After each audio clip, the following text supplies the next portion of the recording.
मोहम्मद आसिफुद्दीन, मोहम्मद फैसल अपने तमाम साथियों के साथ तशरीफ लाए। अदावतों को भी शाहिस्तगी से लेना है, अदावतों को भी शाहिस्तगी से लेना है। अब इंतकाम बड़ी आजिज़ी से लेना है।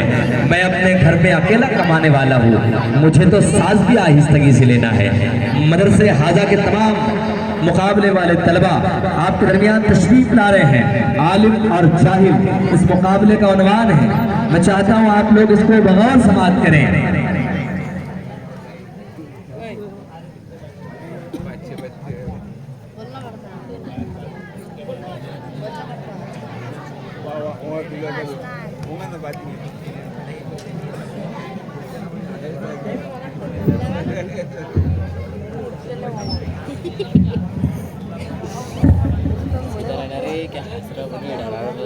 क्या होगा?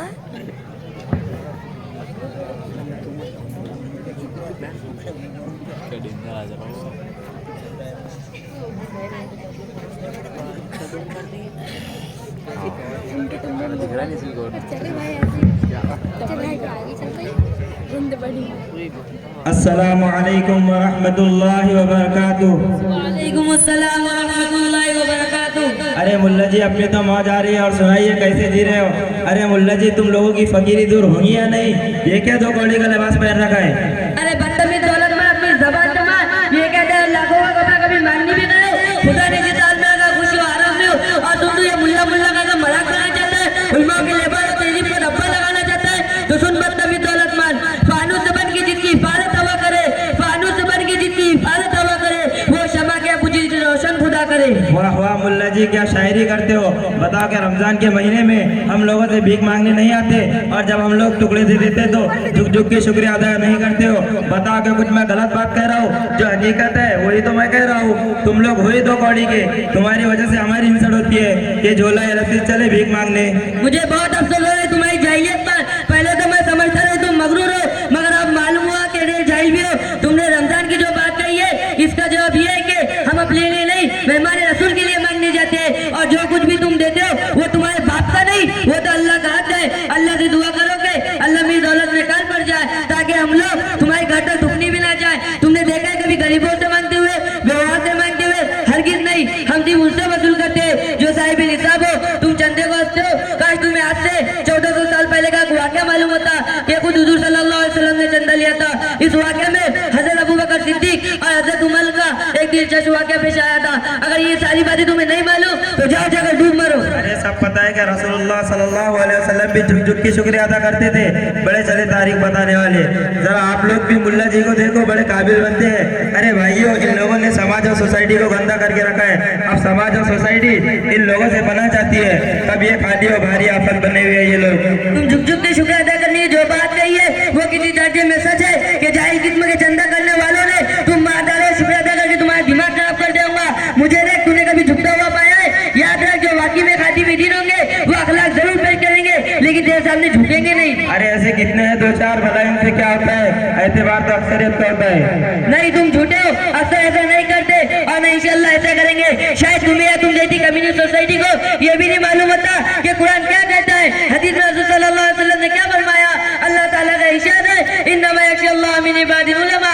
दूसरी जगह अल्लाह ताला का इरशाद है, फसअलू अहला ज़िक्रि इन कुंतुम ला तालमून। तीसरी जगह अल्लाह ताला का इरशाद है, फइन तनाज़अतुम फी शैइन फरुद्दू इलल्लाहि व रसूलि व उलिल अम्रि मिनकुम। शायद कुरान पाक से पेट भर गया होगा तो जरा हदीस पाक से भी पानी पी लीजिए। हदीस में रसूल सल्लल्लाहु अलैहि वसल्लम ने फरमाया, नबियों के वारिस उलमा है, नबियों ने इल्म दीन को विरासत में छोड़ा है। दूसरी जगह रसूल सल्लल्लाहु अलैहि वसल्लम ने फरमाया, मैं मुअल्लिम बना के भेजा गया हूँ। सहाबी का ये कौल है। आलिम दीन कौम की वो आंखें जिससे वो देखते, आलिम दीन कौम के वो पाँव है जिससे वो चलते, आलिम दीन कौम के वो कान है जिससे वो सुनते, आलिम दीन कौम के वो दिल है जिससे वो सही है या गलत, ज्यादा है ना जाए, इसकी तमीज कर सकते हैं। अच्छा, तो तू बड़ा काबिल बनता है तो एक बात बता, इस्लाम की बुनियाद कितनी चीजों पर है? अरे ये तो बड़ा भारी सवाल है, मुझे तो मालूम नहीं इसका जवाब क्या है। अब आया ऊँट पहाड़ के नीचे। अब तो तू समझ गया होगा कि हम लोग इन दो बदो कपड़ों में कितना कुछ जानते हैं। सुनो, जब पार्टी से टकराने की जरूरत पड़ी तो हम लोग सर पे कफन बांध के मैदान में आए। याद करो, ताज़ी अंग्रेजों का मुकाबला करने के लिए शाह वलीउल्लाह, शाह अब्दुल अजीज, शेखुल हिंद, महमूद हसन देवबंदी मैदान में आए। राजा रणजीत से टकराने के लिए शाह इस्माइल शहीद मैदान में आए। राजा रणजीत ने रसूल सल्लल्लाहु अलैहि वसल्लम को गाली दी थी। हजरत ने कसम खाई थी कि इसका काम तमाम करूंगा। जब हजरत का सर कट गया तो अपने कटे हुए डर को लेकर दौड़े और जाकर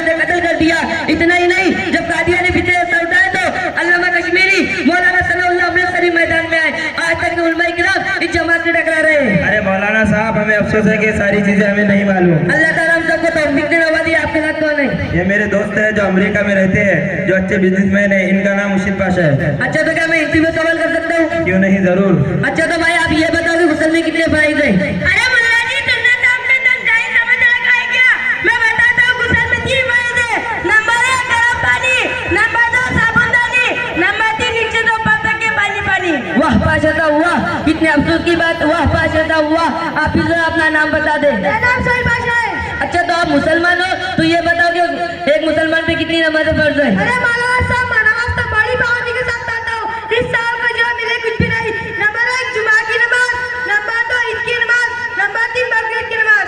वाह पाशा साहब वाह, कितने अफसोस की बात है कि आप लोग अपने आप को मुसलमान कहते हो, उलमा को बुरा भला कहते हो।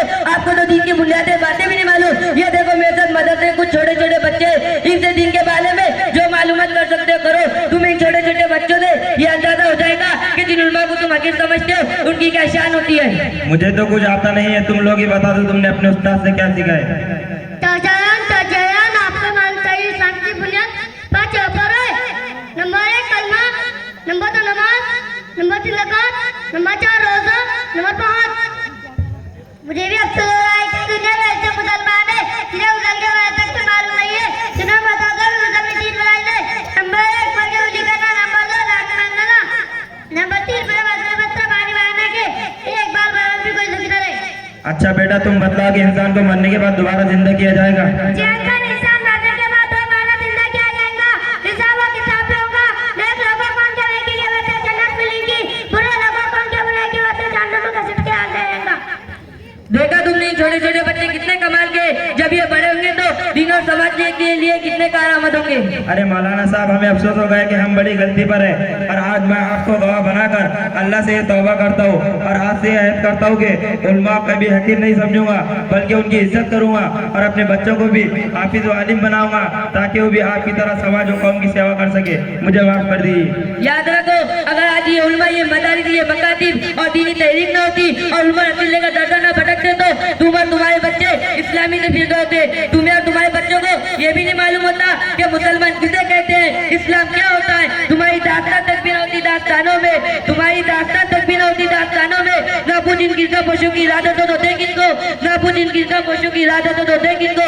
यदि पैसा लिए बैठे हैं अपने आस्तीनों में। अच्छा तो ठीक है भाई साहब, मैं चलता हूँ।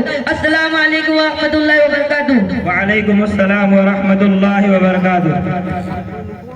माशाअल्लाह हजरात, बेरहिश होकर पढ़ता है बुखारी, आता है उसको बुखार मगर आती नहीं बुखारी। बहुत अच्छा। इस वक्त एक आलिम साहब एक जाहिल से बहुत ज्यादा लगे हुए थे,